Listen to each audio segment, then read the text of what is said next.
Hi, everyone, and welcome to Heal Endometriosis Naturally with WendyKLaidlaw. Wendy has spent the last 2 years helping women with various stages of endometriosis to heal naturally after putting her condition into remission. After her own healing success from stage 4 endometriosis and adenomyosis, she's inspired to heal others, and her goal is to help some of the 175 million women know that there is another way other than painkillers, drugs, or surgery. This is the place to be for real talk with real people for real results, so you can learn how to heal your endometriosis naturally.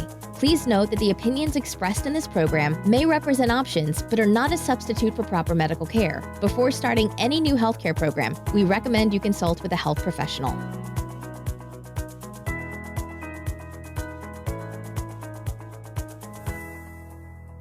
Hey everyone, it's WendyKLaidlaw here from Heal Endometriosis Naturally, and as always, I do hope that this podcast finds you well. Now today we have the beautiful Kalisha Price from Texas, who has very kindly agreed to come on and share her journey. Now she is in the midst of her journey, but she's had some significant shifts and changes, and she was so sweet and kind to post on Instagram and reach out to me about those changes. And I thought, you know, for the listeners, wherever you are on your journey, this was so inspiring that Kalisha very kindly agreed to come on and share her story thus far. So lovely to meet you. Lovely to meet you. Thank you for having me, Wendy. Oh, it's my absolute pleasure. I mean, from what you've shared to me, you're an interior designer and you during the day, and you love food and things at night, but perhaps you could share with the listeners a little bit more about yourself, kind of like from a little girl to this point, what kind of led you to interior design and things like that? Ooh, from a little girl. I always was interested in fashion, which was my first degree. I went to school for fashion design and fashion merchandising. But as a little girl, I was the girl that was always changing my room and playing with my outfits. We had to wear uniforms growing up. So I used to have to get really creative to kind of stand out and kind of make it my own. But yeah, like I said, I was always the girl going to my mom, like, okay, mom, I'm out of Tweety Bird. Can we move on to Mickey Mouse? Or I'm into Zebra now. So I was always rearranging and decorating in that way. So it's kind of always had that creative bone in my body. Which led me to New York to go to Parsons. And that's where I got my fashion design degree. And I ended up launching my own women's wear collection in 2016 and did that for a few years. And then my husband had to relocate to Texas, which is where I dove straight into interior design because I was kind of like rebranding myself, refining myself, and fashion just wasn't the same as it was in New York. So I was at home and I started with my home, which is, I'm sure, a lot of interior design stories. You start with your own home and then people come over and then word of mouth. And that's just kind of how it got started. Amazing. I love hearing that creative spirit that's there and your ability to kind of adapt to your environment and situation. It must have been really stressful then for you, obviously, for you to have come from New York to have had that real creative spirit, that drive, and be in the capital of fashion in New York, and then move to Texas. How was that for you? Oh, I did. I went through a period of depression, and identity crisis, if you will, because all I knew was fashion. I'm from Arkansas, Pine Bluff, and that's a really small town. So to move to New York, I was like refounded and liberated. And to come back to the South, it was kind of like, okay, now we're slowing back down the pace. Like, who am I in this chapter, without fashion? So I had to do a lot of deep diving and sitting with myself and reading a lot of books and podcasts and church and leaning on my friends and my community really is what kind of pulled me through. So I started with what was in reach.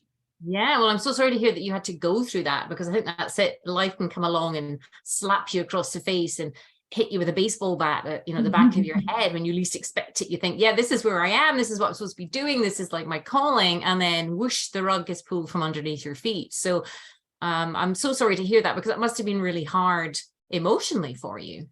It was. We literally moved 2 weeks after our wedding. It was like a sudden move. And that was the journey of me getting off birth control so we could start trying and getting all the toxins and getting my hormones back balanced. And that's when my period took a turn for the worse, coming off the pill. And I was in pain every month, and I was in the emergency room getting pumped with pain meds and IVs here and there, and doctors telling me, that's normal, and hearing all the, what we go through. And I really felt helpless and hopeless, and thinking that was going to be the way my life was going to be, until my sister found that book for me. But after I ended up getting an ultrasound, they found a cyst on my ovary. Yeah. Which they thought was on my ovary, which was like the size of a grapefruit. And they were like, okay, we're going to have to get this removed. So I ended up going into surgery, and I told the doctor before she cut me open, I was like, okay, so we're going to have to open me up. Can you please just check me for endometriosis? Like I was always the girl with the really painful periods. I had to call my mom on the first day to come pick me up. Like I just couldn't go to school. I was just so sick and in pain. So I always had the suspicion, but I didn't want to have surgery just to be diagnosed. So when this situation arose, I was just like, check me out. And sure enough, this was October 2020. Yeah. I woke up to the news that I do in fact have stage 4 endometriosis. Yeah. And during that surgery, she wasn't able to save my fallopian tube, but she was able to save the ovaries. So I have 2 ovaries and 1 fallopian tube, and still on this conceiving journey. Yeah. Oh, again, it must have been really a bit of an emotional roller coaster, all of that. But how clever of you to at least, call out the gynecologist, or as you're being open to say, just give me the diagnosis. Because as you know, how many women go through painful periods, first of all, thinking that's normal, and secondly, not getting this proper diagnosis, which I do think is ridiculous. And I've said this many, many times, that we can send men to Mars and we can go around, around in flight and rockets, but the diagnosis for endometriosis is invasive surgery. I still find huge issue with that. I know that there are some lack of investments elsewhere, and hopefully we can change that in the future. But I think once having a diagnosis, you then know what you're dealing with. Yes. And once I mean, it was like a bittersweet moment, like, oh, shucks, like I know I have it, but it was like, okay, I can do something. Like now I have an answer. So that's when I started reading all the books to how to better attack this, because I've never really been the person that enjoyed take medicine. Just because my sister, she's very holistic, and she got me into essential oils a long time ago and eating organic. And I thought she was cool. I was like, oh my gosh, she's so bougie. But now that my health was, at risk, I was literally all in and grasping all the knowledge I can and finding girls on YouTube. And then thankfully, I found you in your book, and everything changed.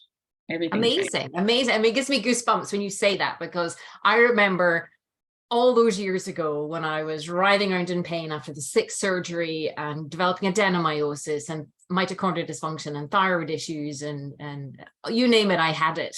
And thinking, I was like knocking on death's door. And then I thought, I cut my finger, and I thought, well, if my finger's healing, why are my insides not healing? And that kind of started my journey. But when I wrote the book, I was still bedridden, but I started to see such significant changes. I'm like, why wasn't there, or why isn't there everything you need to know in one book? And that was my mission. So maybe you could share a little bit more about what you got from the book, what inspired you from the book to take action.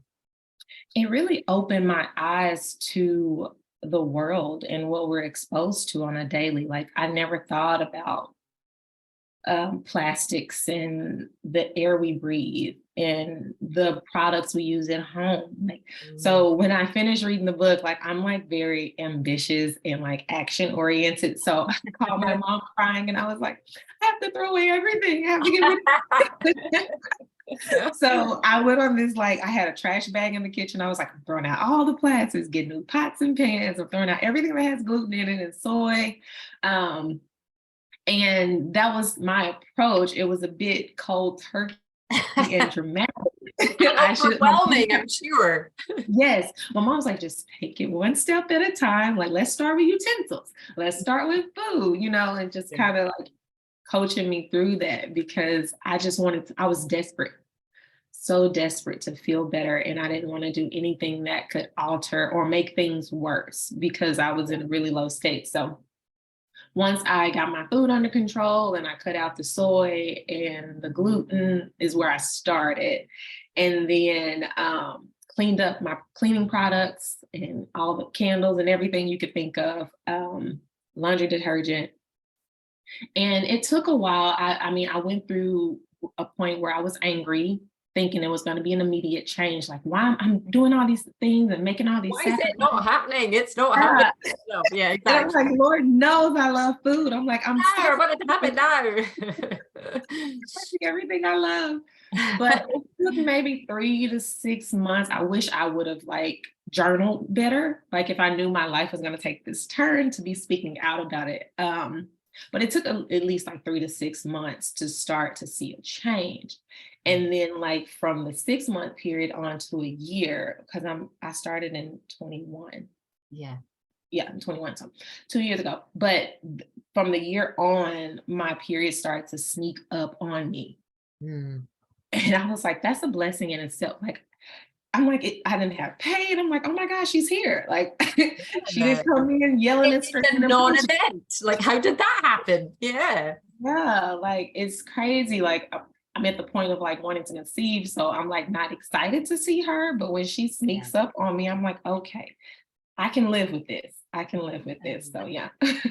Amazing. I am so super proud of you for sticking with it, because I get it. You know, when you suddenly wake up to all this environment stuff that we live in, the parabens, the SLSs, all the different things, we're so trusting of these big organizations and our governments, and we don't know. So now that you're in the know, then you can do something about it. But exactly, it does take time as well. And we're all guilty of looking for that better, faster, more now, quick fix yesterday. And when it's not happening, it's navigating and managing our emotions and our feelings. But to be able to hear, because I think what, was true, my heart went out to you when you'd said, you were going into accident emergency every month and being on IV for pain meds. I'm like, oh my goodness, like that sounds as bad as I was, where it was just, and nobody, and when people are saying to you, we can't find anything, or it doesn't look, what's the problem? You actually start to emotionally, psychologically doubt whether this pain is real, but it's flooring. For sure. And I couldn't sleep.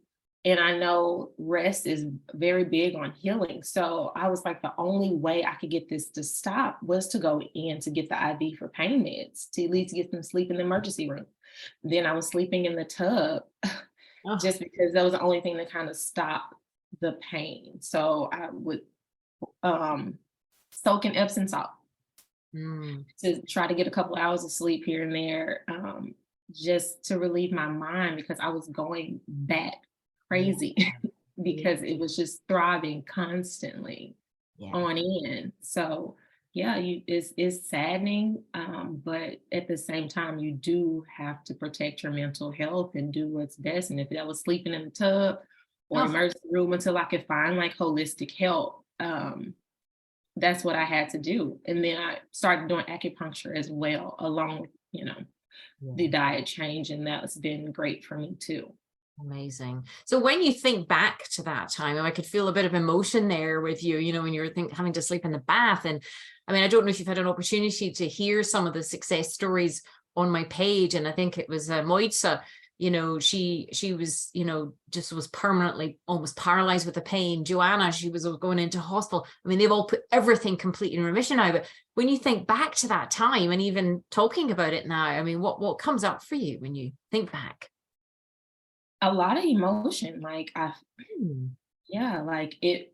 I feel it for you. Like it's isolating, like, and then it's hard to convince people of how painful it is, So now on the other end of it, and speaking out and hearing other women talk about the same pain, I'm like, okay, I'm not alone. And now I have to be that person that I needed when I was going through, is what I feel like I've been charged with, the responsibility, speaking out on that. So tell me more about that emotion, because I can feel that you're kind of like, and it's important to touch on it because it's the isolation and the loneliness and like fighting to be believed. It is. Yeah. I was to the point where I feel like the only way to stop it was to not be here anymore. Yeah. And that's when I knew something had to change. And why I feel responsible to speak out and show people that you can still eat good and be gluten-free, you know, and you can make these changes and these products are out there, you know, so yeah, it's really hard to even talk about, to think back and to know where I am today. It's Yeah. been amazing. I'm so proud of you. Thank you. So proud of you. And I relate so much as well to what you're saying. This is why I do what I do now, because I remember when I was thinking, would everyone be better off without me? You know, not knowing what's happening, that fighting to be believed. It's devastating to the spirit and the soul when you're the type of woman that you clearly are, you know, an ambitious woman with so much creativity and talent, and you're like having to screw people saying this is, I'm not making this up, like this is real. Like just because you can't see it doesn't mean that it's not there. And I used to joke with the doctors, even when it wasn't funny, saying, that's right, when I was a little girl, my ambition was to grow up and be bedridden for the rest of my life and writhing around in pain. That's no ambition for anybody, you know? And this having to fight to believe is devastating. So the fact that you feel this calling now is lovely too, to be sharing this. And it's so important, because there's a lot of noise out there, pressure and noise. And you hear women having repeated and repeated surgeries and not kind of getting to the root causes. And not just the physical, but it's the emotional torment and distress that women go through. That's the biggest challenge, I think. Yeah, as a woman, you know, you don't want to be that burden. You want to be strong, and you can only be strong for so long. And that's what was the real hard part, was where I felt like I'm putting so much on my family to take care of me, or my husband to take care of me. And I'm just like, this is so uncomfortable, because I'm so like, I got it, I can do it. Who needs help? And I can't even get up, you know, some days or sometimes. So yeah. No, I relate so much, but equally it's awesome that you're here now and that you feel your power. Because I use the analogy, I don't know if you heard my little bumblebee story, when I talk about when I was in the depths of like pain and I, you know, was bedridden, and one good day I shuffled down to my summer house with a hot water bottle attached to my abdomen, even though it was a sunny day, which is rare in Scotland at the best of times. But I was shivering and I was so much pain. And as I sat in the summer house, this big, beautiful bumblebee flew in, and it buzzed around the summer house, and it started kind of banging off various bits of windows, and obviously trying to get back out again. And the door was open, but to the left of the door was this window, and it kind of went to the window, and it was buzzing and banging against this window. It was banging and banging and banging against the window. And I was sat there going, you know, it's not going to matter how hard that bumblebee tries to get through that glass. It's never going to get through. It can see the other side, but it's never going to get through.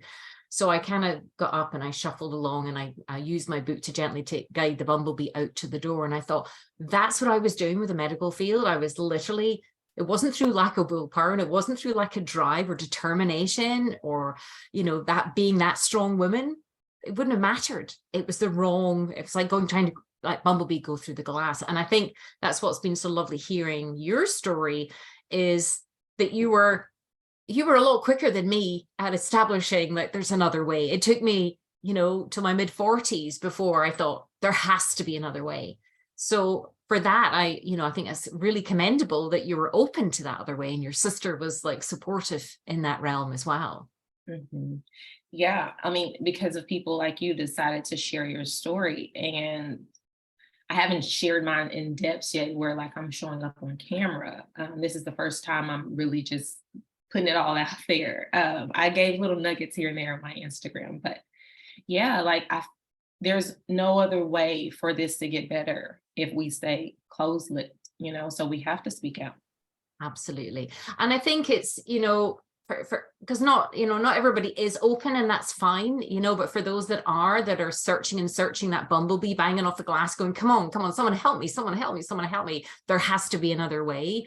This is why it's so wonderful, like people like yourself, you know, women like yourself coming on and sharing, you know, what is possible. And as you said, it was like 3 to 6 months, maybe even a year before. And I think, again, once people have the proper time frames and recognize, I always say to women, it's not an easy journey, because we're having to make changes.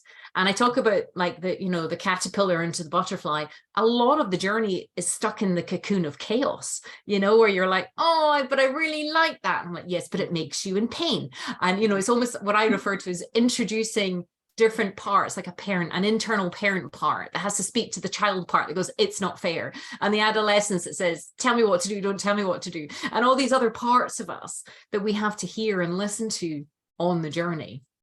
Yes, so true. So true. Food is like everything. Yeah, well, especially saying you're a foodie. Yeah. Yeah, so it was really hard figuring out all those substitutes and alternatives. And it's to the point where I still feel like I'm eating some things that may cause inflammation. I'm still trying to figure it out. I'm taking an allergy test today, ironically, to get to the bottom of it, because it may be raspberries. I'm not sure, but I'm dealing with like some eczema issues and random things are happening. Sure. And that's the thing. And to share with you as well, like, you know, one of my colleagues and I were working on, it's actually my son, he's doing a degree in psychology, and he's also trained as a PT, a physical trainer as well. And we're working on literally dissecting everything. So it's like a book for week one, and then a workbook for week one to go with the week one thing. So we're actually going to be breaking it down, because I've got kind of quite an analytical left brain, so that women can really dive deep, you know, that analytical part that we all have, that driver part that's like, just give me all this information. So we're working on that as well, because exactly, it's wonderful you're getting intolerance testing done. The hair ones are great as well. They're very inexpensive, as well as the blood ones. But that, at least if you do that every 3 months, then at least that can give you an idea. Perhaps, you know, we're all guilty of sometimes eating the same thing that we like. And sometimes our body develops an intolerance, and you just have to exclude it for a couple of weeks, couple of months, and then you can have it back again. But I'm hearing from you, though, that you really have this awareness to your body now that perhaps you didn't have before. Oh, yes. Before I could care less what I put in my body. Like if I wanted it, I ate it. My husband always says, like, I'm so proud of you, because the girl I met would just eat. But now I'm so conscious, like I'm reading labels now. Yes. Yeah.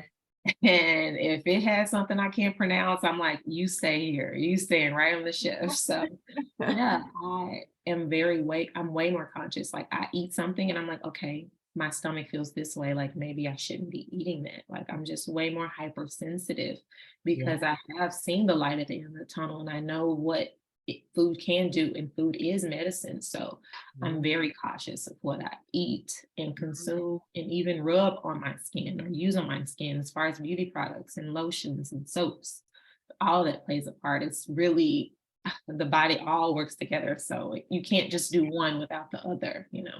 Yeah, and it's interesting hearing you talk, because I think that's what we have to manage and get support in, is the emotional side of, because sometimes we might have an attachment to something like perfume. Like we can't have perfume, you know, all these different things. We can't have these things directly on our skin, because it just adds another layer of inflammation. And our bodies are just the most exquisitely, highly sensitive, highly intuitive bodies walking on the planet, and we learn to turn that around to be a superpower. But when we're in that cocoon of chaos and we're swapping things out, it can feel it's not fair. You can really feel like the emotional upset. I was very angry, like, and even jealous. Like my friends can go out and drink and eat and not even think about what's on the menu. Like, but now I have to Google the menu before I go and meet them. For you, options for me there, or hey, you guys are going to have to meet me over here because I know they can feed me. You know, that's they have amazing. So, they're really supportive, but it was just hard in the beginning of like, well, why me? Like, why do I have to make all these sacrifices? Especially growing up as a kid where I didn't think I had any allergies, any issues, which clearly I did. I just wasn't aware, you know, and I've been feeding my body toxins for all these years. So of course it's going to take time for me to detox properly. Absolutely. I heard a study the other day that 96% of women who have breast cancer, when a recent study, they removed the tissue, had parabens in the breast tissue. You know, the parabens, SLSs, these things, there's like 80,000 of them now. So when you're young, there was probably a lot less of them, but they're just more and more, and they're in our water systems and our air systems and in our fabrics and in our foods. They're in everything. Yeah, so it makes you want to live in a bubble. but I know we can't. Yeah. Yeah. I know, and especially when it comes to, but I think it's amazing that you're thinking that far ahead. To the you that started on this journey, you know, have you been able to kind of like console that part of you at the beginning that was like, it's not fair and angry they had to make all these changes? Do you see what the reason has been for those changes? Yes, I think when I started sharing in March for Awareness Month is where it kind of came full circle for me to not be angry anymore. It's more of a responsibility. Like if I didn't have the pain, I wouldn't have made the changes. I would have still been eating the fried chicken and all the things that I, wanted. So the journey is so important, I feel like, to getting to your purpose. So it made it all worth it. As sucky as it was, it's like I can speak from experience to these women. Like, no, I was there. Like, I understand. You don't have to try to convince me or explain it I was there, So I think it's better to be an advocate that had experience than an outside person where we feel like we're screaming with no voice coming out, Oh, yeah, absolutely. So what I'm hearing is you feel that like endometriosis, it's interesting because many women I know myself, I'm like, I became thankful that it showed up because it showed me all these different elements to myself I didn't know that were capable, and that was my purpose, to pay this forward and help free other women from this pain. Agreed. Same. Yeah. So that's really powerful. Did you think you would ever be saying that? No, I'm an introvert by nature. So speaking out, all of this is very uncomfortable to me, but I'm so passionate about it to where even when I want to stay quiet, I can't. Yeah. So when I started speaking, I couldn't stop speaking. Well, look, I know this is probably hard to believe because of where I am right now, but I'm exactly the same. Like, I am naturally an introvert. Like, it is really, that was my biggest growth and challenges. Like you were saying, I was so passionate. Like I was going to all these people going, but you have to tell everybody. And no one was like taking this. So I had to force myself. Like the first time I published my book, I dived under my duvet and like, oh my God. The first time I did my podcast, I'm like, oh my God, everything was like, oh my God. Yeah. So I get it. But again, something I felt it wasn't about me anymore. It was about helping others. So I could almost, I can feel the emotion in my throat. It wasn't about me anymore. It was about, okay, this had happened to me and for me. And now I had been able to put it in remission. I had to, I get goosebumps. I had to like share this forward because it would be an injustice not to share this information. Yes. I'm thinking about, I was asked a question like, what keeps you from not sharing, or what keeps you going or posting every day? And I'm like, once I realized it wasn't about me, it was about the other women I'm supposed to help. And it would be unfair to hold this knowledge and to not share it if I can help somebody else. And once I got myself out of the way, it became way easier, way easier, because, social is such a vanity app. And I just didn't want to be, I'm like, I don't want people to think I want sympathy. I don't want to be the poster child for endo, but if that's what I have to be to help people and to stop women from getting hysterectomies. Like there was a girl in my DMs that was about to get one, and I sent her your book and I was like, please don't do this because it's a full body disease. It's not going to heal you. You're going to still have pain show up. Oh, amazing. Thank you so much for doing that. I mean, that's what it's all about. Women don't know what they don't know. And I think sharing what we do know, and I get you, I'm really not a social media fan at all, but I know that it's where people are. And, and I think as long as we're doing it from a place of heart and a place of message, and as women together, I always joke that if it was about men losing their private parts, it just wouldn't happen. Women should be hanging on to every little body part that they can. It has a function, it has a purpose. And as you've said, it doesn't, my mother had endometriosis. She had a full hysterectomy and it all came back. Everything came back and she was devastated. So it's lovely to hear that you have this, what I hear is a calling now. Yes, it is. It's very uncomfortable. But I know if I keep doing it, I'll get more and more comfortable. Well, Change is yeah, it's like getting more comfortable with the discomfort. That's how I look at it. Yeah, getting more comfortable with the discomfort, because it's not about me anymore. It's about how we can inspire other women to actually recognize they have the power. It's not easy. I've never said it's easy, but oh, by Joe, is it worth it to get to the other side? It so is. It's like, how bad do you want it is the question, you know? Well, I mean, hearing you and myself, we were pretty bad, like questioning ending our lives. And, that's a really dark place to be. It makes you want to rip all your insides out. Like if hysterectomy is what it is, take it, it makes you that desperate. But when you realize how the disease works, you're like, well, logically, that doesn't even make sense. And I don't even know how it became a solution. Exactly.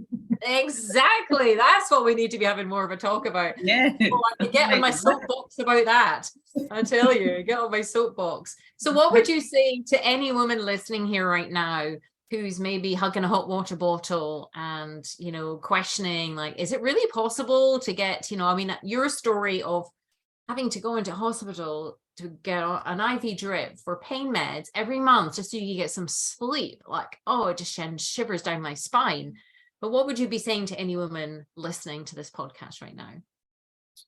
I would say don't give up, and that our bodies were designed to heal. Our bodies are designed to heal. You just got to feed it and give it what it needs to work at top shape, and be willing to do the work. Like, it's not going to just come to us. We have to go out, do the research, advocate for ourselves, and start feeding our body of things that's good and whole and nourishing for our soul, mind and body and soul. And what would you say about the book in particular that inspired you the most to make the changes? To hear that somebody got on the other side of it was the biggest thing. Okay, I'm like, okay, well, they always say it's no cure, but they don't tell you that it's possible to not live in excruciating pain for the rest of your life. So for me, it was like, okay, well, if she can do it through food and supplements and all these great things, then I can too. It's going to be hard, but just to have a testimony, was the most inspiring thing to me. So thank you for sharing. My pleasure. It's just an absolute joy to know I've got more comfortable with my discomfort and getting over my natural introversion because it helps other people. And this is what it should be like in the world. Imagine if everybody helped everybody. Imagine what therapy, actually, you pour out what you need back. And it's been therapy for me too. Still walking in this journey because I don't have 100% good days. Like, I'm in pain now, but it's not what it used to be, so I can take joy in that and practice gratitude of where I've come from. Amazing. It's important to do. Yeah. Well, look, Kalisha, thank you so much for taking the time to speak with us today. It's an absolute joy to meet you and speak with you. I am so super proud of you because I know how challenging the journey can be. But to those listening, it is a challenging journey. But hey, you've got all this stuff you're made with all the stuff you need for the journey. In my opinion, we have it. We're made for this. I've actually got t-shirts made saying we're made for this. Like, we are made for the journey. I'll get you one of those as well. Because we have everything it takes. We just need the support, and we just need the information, education, the awareness. I call it AIEIE. Awareness, information, education, inspiration leads to empowerment. And if we can all keep building this community, then wow, we're going to take over the world. Yes. Thank you so much, Wendy, for having me. It's been a pleasure.